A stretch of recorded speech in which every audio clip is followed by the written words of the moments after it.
Bonjour à tous, heureux de vous retrouver. Dans cette deuxième vidéo, je vais vous parler du tour du monde effectué par Bougainville entre 1766 et 1769, tour du monde qui a rendu célèbre Louis-Antoine de Bougainville. Mais pourquoi un tour du monde et pourquoi à ce moment-là? Rappelons que nous sommes sous le règne de Louis XV. Louis XV dit le bien-aimé, devenu au fil des années le mal-aimé par l'opinion publique. Ce qui va décider de l'organisation du tour du monde par Bougainville, c'est l'exploration de l'océan Pacifique. Pourquoi l'océan Pacifique? Il faut que je rappelle ici en arrière-plan le contexte historique qui est celui de la guerre de 7 ans. Guerre de 7 ans parce qu'elle a duré 7 ans, de 1756 à 1763, qui opposa d'un côté la France, l'Autriche, la Russie, l'Espagne, leurs empires coloniaux et leurs alliés, et de l'autre côté, la Grande-Bretagne et la Prusse, leurs empires coloniaux et leurs alliés. C'est un peu, d'une certaine façon, en fait, une première guerre mondiale pour l'époque. Eh bien, suite à la guerre de 7 ans, entre 1756 et 1763 contre les Anglais, la France perd la plus grande partie de ses possessions américaines, dont le Canada, et pour redorer l'image de la France, le roi Louis XV envoie Bougainville explorer l'océan Pacifique, quasi inconnu à l'époque, et prendre possession d'îles au nom du roi de France. Bref, il s'agit de redorer l'image de la France. Donc c'est dans le contexte de la fin de la guerre de 7 ans qu'est monté ce projet d'exploration de l'océan Pacifique. Pour ne pas se laisser distancer par l'Angleterre, Louis XV décide donc d'organiser sa propre expédition d'exploration. Bougainville est très motivé. C'est un officier qui a la réputation d'être cultivé, courageux, il se propose. Le roi et le ministre Choiseul. Choiseul fut le principal ministre d'État de Louis XV entre 1758 et 1770. Louis XV et Choiseul lui font confiance et acceptent.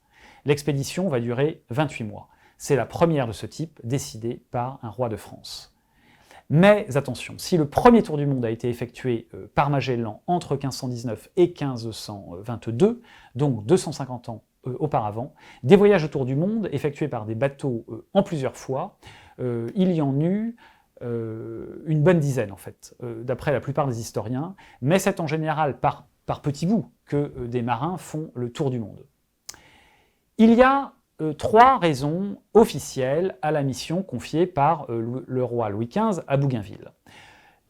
Découvrir d'abord de nouvelles terres à coloniser pour remplacer celles perdues par la guerre de 7 ans, trouver une route nouvelle vers la Chine, et puis récupérer des plantes et des épices pour les planter ensuite sous nos latitudes dans le royaume de France.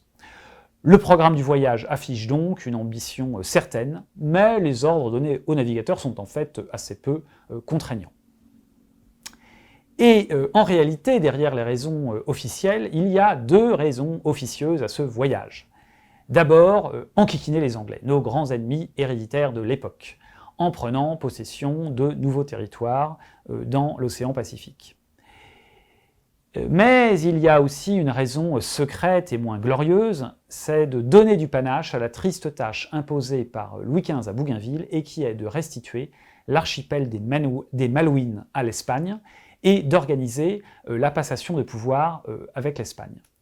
Parce qu'il y a eu en fait un pacte de famille signé en 1761 au sein de la famille Bourbon, destiné à assurer l'hégémonie de ces diverses branches en France, en Espagne et en Italie.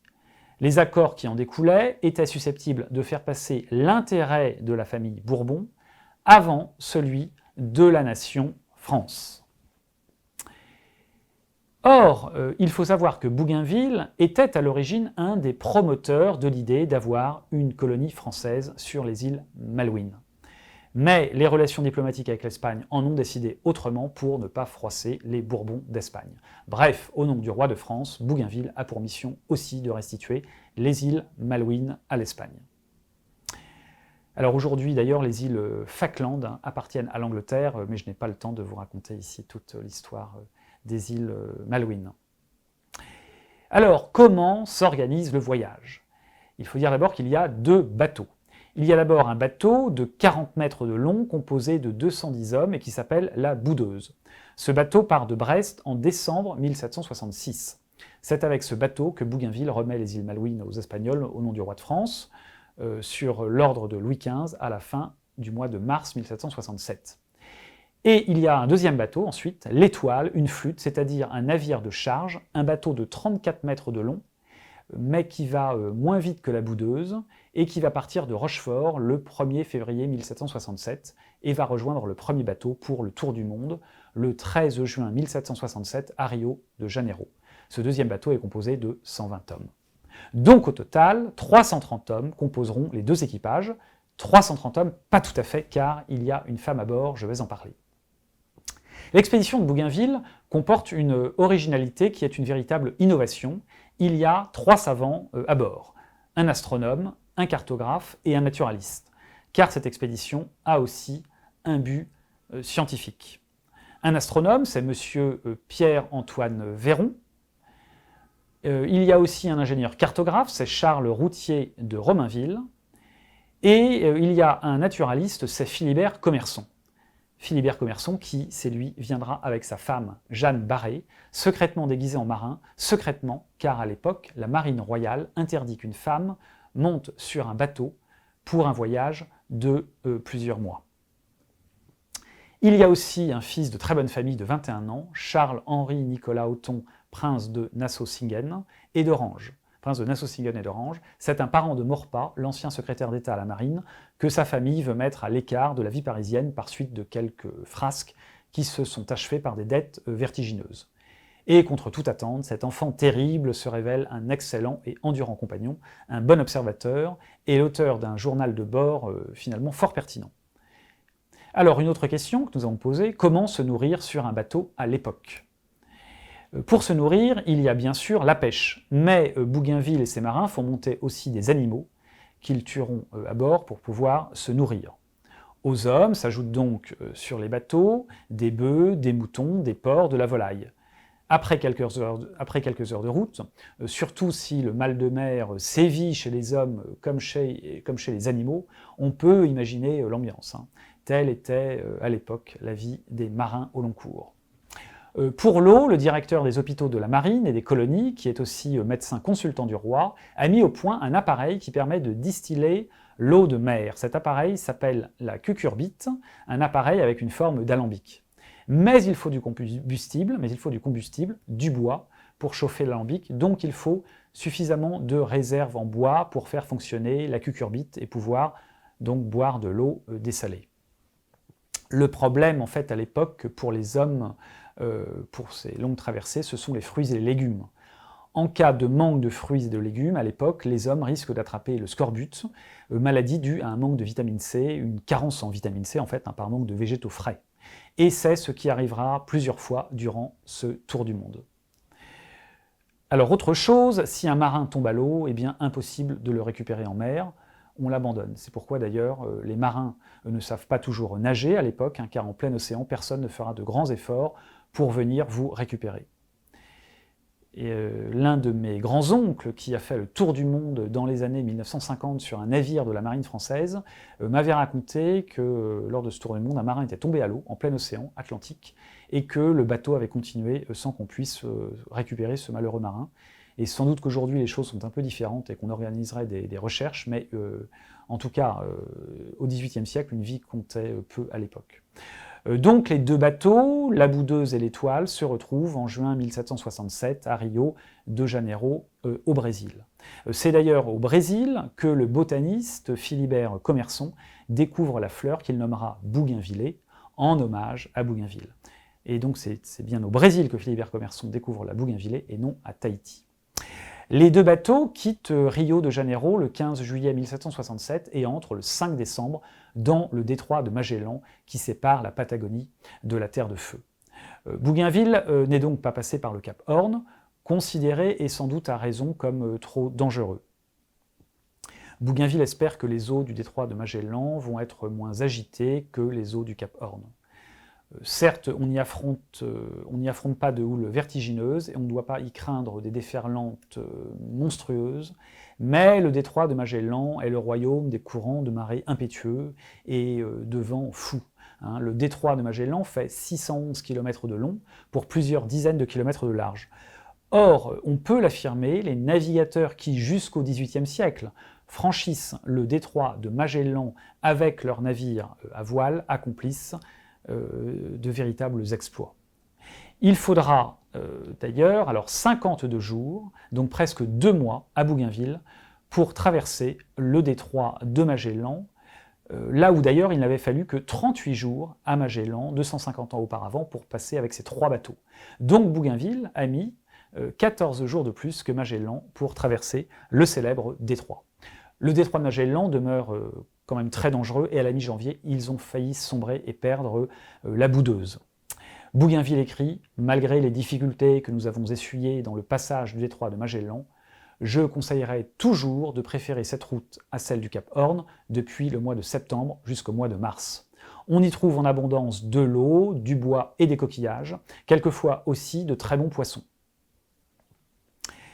Le 27 juillet 1768, tous les marins chantent le Te Deum pour remercier le Seigneur de nous avoir fait passer le détroit de Magellan sans aucun incident et bien heureusement, écrit Bougainville dans son journal. Donc c'est un vaste débat entre marins, est-ce qu'il vaut mieux passer par le Cap Horn ou par le détroit de Magellan pour rejoindre l'océan Pacifique?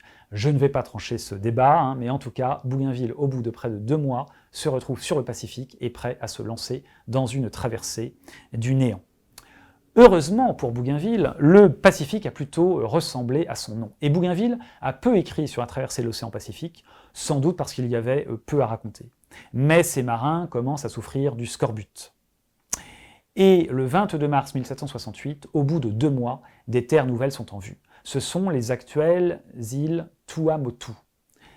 Les marins voient au loin des plages, des cocotiers et même des hommes avec des pics au loin, mais ils ne peuvent accoster faute de mouillage. Et dans les jours suivants, les conditions météorologiques se détériorent avec des pluies qui entretiennent une humidité constante et malsaine. Heureusement, le temps s'améliore un peu et le 2 avril, les 2 équipages voient au loin une terre avec une montagne haute et escarpée. Il s'agit de l'île de Tahiti qu'ils abordent par la côte est de la grande île. Je laisse ici la parole à Bougainville. Voici ce qu'il écrit dans son journal. À mesure que nous avions approché la terre, les insulaires avaient environné les navires. L'affluence des pirogues fut si grande autour des vaisseaux que nous eûmes beaucoup de peine à nous amarrer au milieu de la foule et du bruit. Tous venaient en criant « Taillot », qui veut dire « ami », et en nous donnant 1000 témoignages d'amitié. Tous demandaient des clous et des pendants d'oreilles. Les pirogues étaient remplies de femmes qui ne le cèdent pas pour l'agrément de la figure au plus grand nombre des Européennes et qui, pour la beauté du corps, pourraient le disputer à toutes avec avantage. La plupart de ces nymphes étaient nues, car les hommes et les vieilles qui les accompagnaient leur avaient ôté le pagne dont, ordinairement, elles s'enveloppent. Je rappelle ici ce que j'avais dit dans la première vidéo, que Bougainville, c'est-à-dire que Bougainville possède une belle plume littéraire, comme nous pouvons le constater ici. Alors à ce moment-là, les Tahitiens montrent aux marins des femmes tahitiennes. Il y a même une femme tahitienne, une jeune femme tahitienne qui, à la nage, se rapproche. L'une monte sur un des bateaux, monte sur ce qu'on appelle le gaillard d'arrière et laisse tomber négligemment un pagne. Bougainville écrit « Comment retenir au travail, au milieu d'un spectacle pareil, 400 Français jeunes marins et qui depuis 6 mois n'avaient point vu de femme ?» Même Bougainville écrit qu'il a du mal à se contenir lui-même. Tous étaient comme ensorcelés. Mais Bougainville interdit à ses hommes de descendre. Le cuisinier de Bougainville, néanmoins, descend. Et à ce moment-là, des Tahitiens se jettent sur le cuisinier et le déshabillent complètement, sans doute pour voir comment il est fait. Le cuisinier est mort de peur. Les Tahitiens lui rendent ses habits et lui font comprendre de faire l'amour en fait avec la jeune fille. Mais le cuisinier, terrorisé, il demande à remonter sur le bateau et dit à Bougainville « Vous aurez beau me réprimander, jamais vous ne me ferez autant peur que ce que je viens de vivre à terre. » On imagine bien quand même quels fantasmes en Europe purent naître d'une telle description de l'arrivée à Tahiti. Et nombre de lecteurs émoustillés ne prêtèrent peut-être pas attention au libellé exact du titre donné par Bougainville à son chapitre sur Tahiti, et qui s'intitule « Séjour dans l'île de Tahiti, détail du bien et du mal qui nous y arrivent.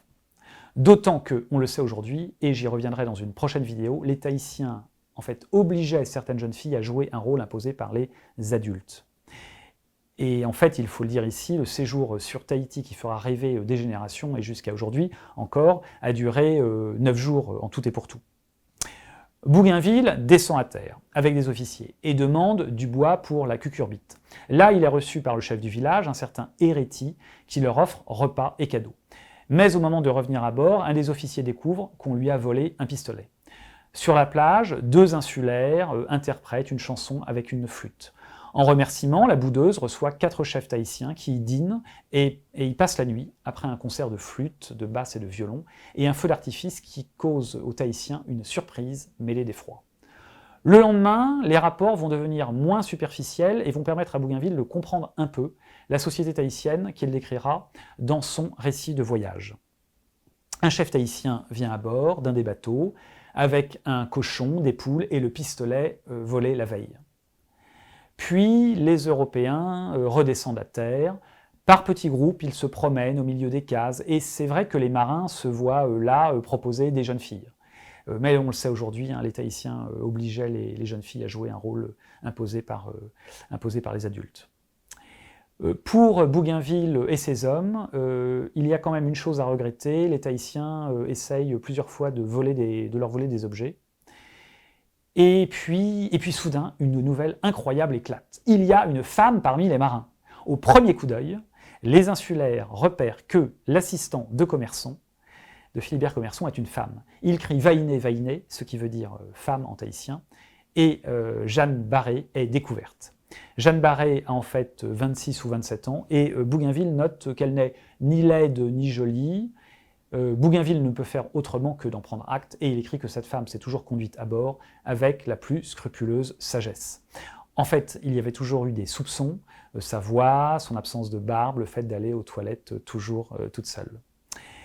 Dans les jours qui suivent, tout ne va pas si bien entre les marins et les insulaires. Au début, les Tahitiens acceptent des clous, puis demandent des haches et des ciseaux. Des tensions montent, il y a des bagarres qui éclatent. Un insulaire est tué et 3 autres sont blessés à coups de baïonnette. Bougainville sévit contre les coupables et envisage même de faire exécuter l'un d'entre eux. Les insulaires sont apeurés, puis la situation s'améliore, mais on sent bien qu'il suffirait de peu de choses pour que la situation dégénère. Alors, globalement, en fait, l'accueil des Tahitiens a été plutôt bon durant les 9 jours. Alors d'ailleurs, on peut se demander pourquoi cet accueil a été positif de la part des Tahitiens en voyant arriver des Européens. C'est en fait à cause du passage un an auparavant de l'anglais Samuel Wallis qui avait fait usage de la force. Samuel Wallis, c'est un navigateur britannique connu pour le tour du monde qu'il accomplit entre 1766 et 1768, donc pratiquement un an avant celui de Bougainville. Donc les Tahitiens savent qu'en cas de tension, les nouveaux venus feront usage de leurs armes et que ces derniers seront les plus forts. C'est pourquoi aussi les insulaires tahitiens demandent des clous, car ils en ont déjà vu. En tout cas, pendant plusieurs jours, Bougainville analyse les fonctionnements de la société tahitienne. Et puis, il faut repartir au bout de 9 jours. À nouveau, il y a un coup de théâtre, un insulaire qui s'appelle Aoutourou veut partir avec les Français pour leur montrer de nouvelles terres et connaître le pays d'origine des marins. Mais en fait, cet Aoutourou semble être un débauché, un obsédé sexuel. Il a surtout envie de se marier avec des femmes blanches, ce que Bougainville comprend assez vite. Bougainville accepte qu'Aoutourou parte avec eux. Au début, Bougainville est très impressionné parce que Aoutourou guide parfaitement les 2 bateaux, la nuit en se laissant guider par les étoiles. Mais Bougainville ne cache pas non plus son exaspération devant l'obsession du sexe qu'il découvre chez son passager. Aoutourou dirige les bateaux des Français vers des îles et vers des terres où, selon lui, les femmes sont complaisantes. À partir des îles Samoa, la navigation devient chaque jour plus difficile. Les vents sont faibles ou contraires, la chaleur est suffocante. Les insulaires des îles des côtes de Papouasie ne sont plus du tout accueillants et sont même agressifs. Les Papous menacent de les attaquer, donc les marins ne peuvent se ravitailler. Le bois commence à manquer, le scorbut refait son apparition et un certain nombre de marins se rendent compte qu'ils ont contracté des maladies vénériennes à Tahiti. Puis les deux bateaux filent vers les Nouvelles Hébrides. Il y a des brisants où les deux bateaux manquent de s'échouer. C'est ce qui arrivera d'ailleurs au navigateur français La Pérouse dans une expédition organisée par le futur roi Louis XVI lors d'une nuit de tempête en 1788, donc 20 ans plus tard, au large de l'Australie. À ce moment-là, il apparaît que les marins ne possèdent du pain que pour 2 mois, des légumes pour 50 jours, de la viande pour peu de temps, car quand on ouvre la viande, il y a des vers et la viande sent mauvais, la viande est avariée. Pour vous donner une idée de la vie des marins à ce moment-là, Bougainville écrit « Les vivres qui nous restaient étaient si pourris et d'une odeur si cadavéreuse que les moments les plus durs de nos tristes journées étaient ceux où la cloche avertissait de prendre ces aliments dégoûtants et malsains. Et par-dessus le marché, les marins n'ont plus de bois pour faire fonctionner la cucurbite. Donc les mois de juillet et août 1768 sont un véritable calvaire, et Bougainville écrit « On a beaucoup disputé sur le lieu où se trouvait l'enfer, en bonne vérité nous l'avons trouvé. » Et durant cet été 1768, plusieurs marins meurent du scorbut. Bougainville et ses 2 équipages luttent contre le vent de mousson, sont donc accablés par la faim et le scorbut, et ils ont hâte de parvenir dans des terres civilisées, entre guillemets. Les 2 bateaux finissent par atteindre la côte méridionale de la Nouvelle-Guinée. L'objectif intermédiaire est d'atteindre Batavia, l'actuelle Jakarta en Indonésie, un comptoir hollandais à l'époque, et qui est un établissement tenu par des Européens. Mais on peut se demander pourquoi Bougainville n'a pas emprunté le détroit de Torres, qui était la ligne droite jusqu'à Batavia. La réponse, c'est que Bougainville ne connaissait pas l'existence de ce détroit, et donc il a dû faire un détour, faire le grand tour de la Nouvelle-Guinée. Donc les 2 bateaux longent le nord de la Nouvelle-Guinée, et les mois de juillet et août 1768 sont un véritable enfer. C'est pour cela aussi que l'île de Tahiti a été fantasmée quelque part par Bougainville et ses compagnons. C'est parce qu'avant et après, ses marins et lui ont souffert. Et en comparaison, Tahiti fut une escale paradisiaque. Les 2 bateaux naviguent près des côtes de Papouasie. Ils voient sur la berge des naturels, des indigènes, des papous, qui semblent à la fois méfiants et agressifs. Voici ce qu'écrit Bougainville. Ils, enfin les indigènes, de loin nous montraient une espèce de pain et nous invitaient par signe à venir à terre. Nous les invitions à venir à bord, mais nos invitations, le don même de quelques morceaux d'étoffe, jetés à la mer, ne leur inspirèrent pas la confiance de nous accoster. Ils ramassèrent, c'est Bougainville qui écrit, ils ramassèrent ce qu'on avait jeté, et pour remerciement, l'un d'eux avec une fronde nous lança une pierre qui ne vint pas jusqu'au bord. Nous ne voulûmes pas leur rendre le mal pour le mal, et ils se retirèrent en frappant tous ensemble sur leurs canots avec de grands cris. Ils poussèrent sans doute les hostilités plus loin à bord de l'Étoile, écrit Bougainville, car nous en vîmes tirer plusieurs coups de fusil qui les mirent en fuite. Le lendemain, on vit dès la pointe du jour un essaim de pirogues sortir de terre, une partie passa par notre travers sans s'arrêter, et toutes dirigèrent leur marche sur l'Étoile, que sans doute ils avaient observé être le plus petit des 2 bâtiments, et se tenir derrière. Les nègres, Bougainville écrit les nègres, ici comme c'est l'usage à l'époque, firent leurs attaques à coups de pierre et de flèches. Le combat fut court, une fusillade déconcerta leur projet. Plusieurs se jetèrent à la mer et quelques pirogues furent abandonnées. Depuis ce temps, nous cessâmes d'en voir. Voilà, ça c'est donc une citation de Bougainville. Bougainville se rapproche du comptoir hollandais de Batavia, et quand Bougainville, avec ses 2 bateaux, va se rapprocher de Batavia, aujourd'hui Batavia c'est donc Jakarta, capitale de l'Indonésie, les Français n'ont aucune idée de la manière dont la situation politique a pu évoluer en Europe. Et qui sait si la Hollande et la France ne sont pas entrées en guerre.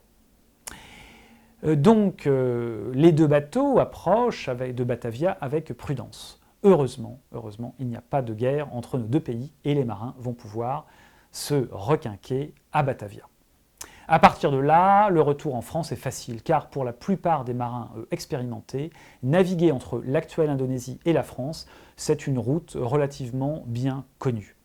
La fin du périple est donc effectuée sans encombre par le sud de l'Afrique, avec arrêt à l'île de France, que l'on appelle aujourd'hui l'île Maurice, et par le cap de Bonne-Espérance. La traversée entre l'île de France, actuelle île Maurice donc, et Brest, constitue sans doute une longue croisière, avec tous les hasards de navigation que cela comporte. Pourtant, dans cette seconde moitié du XVIIIe siècle, ce trajet ne relève déjà plus que d'une simple routine. C'est pourquoi le récit de la traversée d'un bon tiers de l'océan Indien avec des vents contraires, suivi de la remontée de l'océan Atlantique vers la France, n'occupe pas plus de quelques pages du livre de Bougainville, Voyage autour du monde, qu'il écrira à son retour. Le dernier passage difficile des marins, même aguerris, c'est le passage au large de l'île d'Ouessant. Et tout ne se passe d'ailleurs pas si bien que cela, car un des mâts du bateau La Boudeuse menace de se rompre, et finalement Bougainville décide d'entrer non dans le port de Brest, mais de conduire les deux bateaux dans le port de Saint-Malo. Et le 16 mars 1769, La Boudeuse et l'Étoile accostent à Saint-Malo. Dans son livre « Voyage autour du monde », qu'il écrivit quelques années plus tard, Bougainville finit son texte en insistant avec une certaine fierté qu'il n'a perdu que 7 marins pendant les 2 ans et 4 mois de leur voyage autour du monde. Peu après, Bougainville gagne Paris, où il est acclamé, et il demande quelles sont les nouvelles depuis qu'il est parti 2 ans et demi auparavant. Alors on lui donne tout de suite les nouvelles people. Les gens racontent à Bougainville que Louis XV a trouvé une nouvelle favorite. En 1766, lorsque Bougainville était prêt à partir, cela faisait 2 ans que la marquise de Pompadour était décédée d'une congestion pulmonaire à l'âge de 42 ans. Aujourd'hui, on parle d'une jeune femme de 26 ans, à la beauté stupéfiante et au talent amoureux reconnu, c'est la comtesse du Barry, née en 1743 et qui mourra guillotinée d'ailleurs, la pauvre, en 1794, au moment de la période révolutionnaire de la Terreur.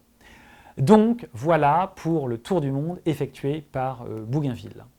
Rapidement après son retour, Bougainville se met à l'écriture de son récit de voyage, car on peut se demander si Bougainville a bien rempli les instructions officielles et officieuses fixées par le roi Louis XV avant le départ. Nous verrons donc dans une 3e vidéo ce que Bougainville a raconté de son tour du monde et ce qui a tant intéressé ses contemporains, et en particulier les philosophes. Nous interrogerons sur la façon dont le livre de Bougainville a été reçu auprès du public cultivé de l'époque. Bref, nous dresserons un bilan critique du tour du monde de Bougainville. À bientôt!